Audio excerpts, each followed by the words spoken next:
Hey, what's up guys? David here. So over about the past month, a lot of people have asked me to talk about the subject of Ford. And since I own a Mustang and I'm a big fan of things like the Focus RS, Fiesta ST, things of that nature, I was asked to talk about one big thing, and that is Ford is stopping production of most of its cars. I'm talking about mostly sedans and hatchbacks. So we just got the sweet taste of the Focus RS, and yet it's being taken away from us. But why? So Ford, in the end, is a business, and unfortunately, they didn't sell enough cars. And that includes the Fusion, the Taurus, the Fiesta, the Focus, all that good stuff. But they're keeping the Focus Hybrid, and they're also keeping the Mustang, along with all their trucks and all their crossovers and SUVs. Is this a good decision? Probably. One of the best cars they made in the past recent years was the Ford Fusion that had all-wheel drive and nearly 300 horsepower or 300 horsepower.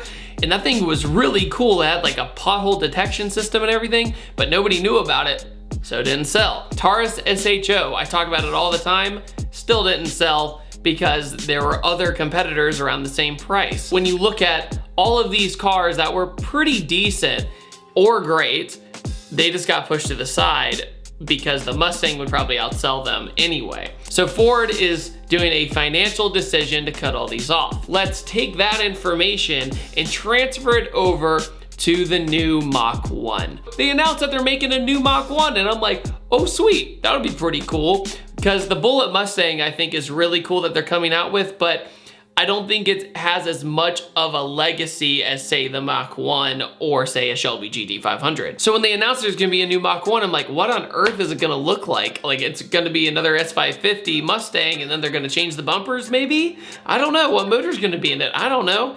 And then they said it's gonna be a crossover SUV. But if you're wondering what I'm thinking up in this noggin, I'm split between the middle because I love being proved wrong in this industry. Am I happy initially that they're making it a crossover? No, because we're getting Mitsubishi Eclipse syndrome. If other companies start doing this, then other companies might end up doing the same thing, going, oh, does that model work if we use a nostalgic name? But they have one trick up their sleeve, and that is it's going to be all electric. So if it's gonna be all electric, we've seen that Teslas are very fast no matter the form, SUV, car, whatever. Maybe it will be some bonkers fast SUV that's crazy off the line. We don't know. I'm keeping a little bit of an open mind about it, but at the same time, I am skeptical. Because Ford has made so many great decisions in the past 10 years. Coyote engine, EcoBoost engine, all these really cool things.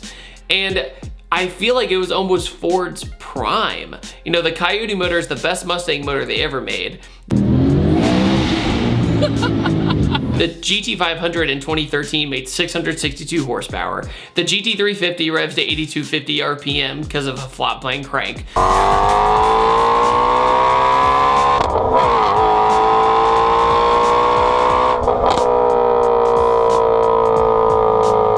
Fiesta ST came out of nowhere as a great handling, great autocross / backroad car. The Focus ST was the same thing, just a little bit bigger. And the Focus RS, of course, was all-wheel drive. It could have used a little bit of help in the interior department because the seats didn't really fit everybody.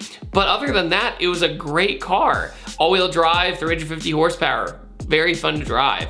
We got the taste of all this and then it was ripped under us because I guess they just weren't bought enough. I guess it just was how it went. I guess Ford in the past of 20 years ago still has kind of caught up to them because of reliability issues and rumors of it being a bad brand and all this stuff. But does that mean that they're gonna stop making the new GT500? No. Does that mean they're gonna stop making any of the Mustangs, which is great? No. If Ford got rid of the Mustang, I feel like that'd be the company's end, like complete end. I mean, we also saw this happen in Australia where they stopped the production of all the Australian-based Fords. All the ones with the Barra motor, all the ones like the Falcon. The Falcon was this awesome four-door sedan we didn't get here in the States, the Utes, all that stuff, that's all gone.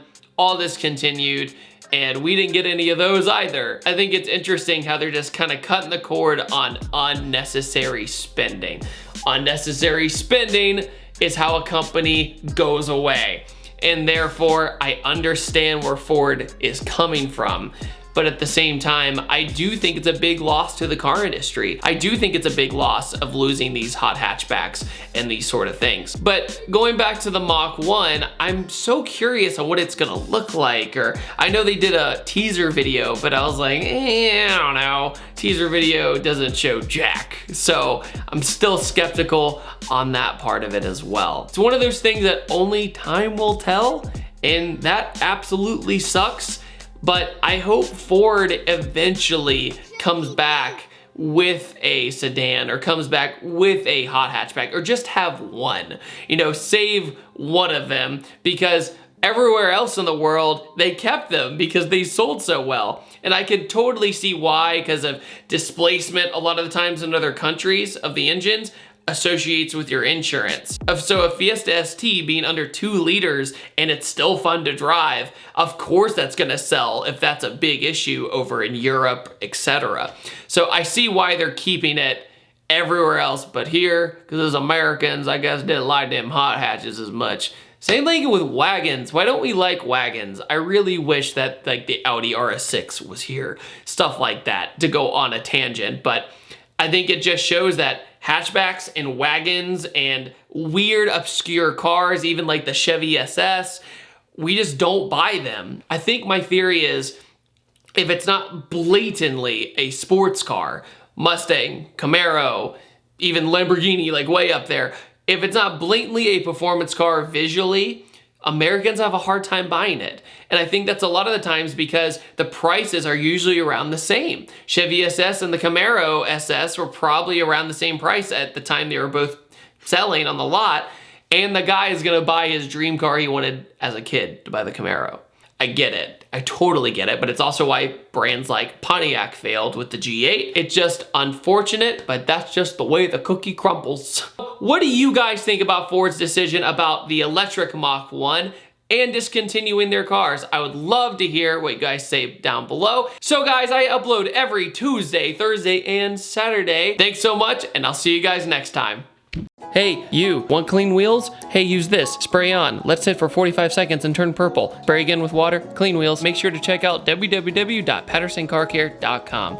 Made by car dudes, for car dudes.